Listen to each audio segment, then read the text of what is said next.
বাবা মা রয়েছেন যারা কিন্তু সন্তানের উচ্চতা বৃদ্ধি নিয়ে খুব টেনশনে থাকেন।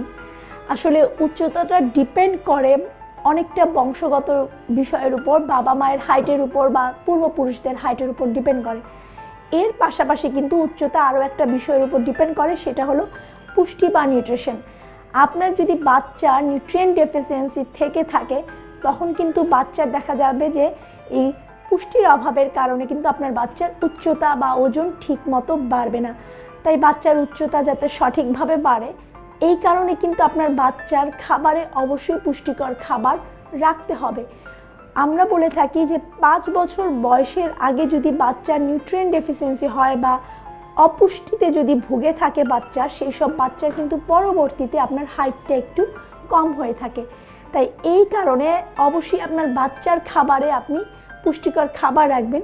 যেসব বাচ্চাদের রক্ত স্বল্পতা বা রক্তশূন্যতা থাকে এইসব বাচ্চাদের কিন্তু হাইটের উপর খুব ইফেক্ট পড়ে বা হাইটটা একটু কম হয়।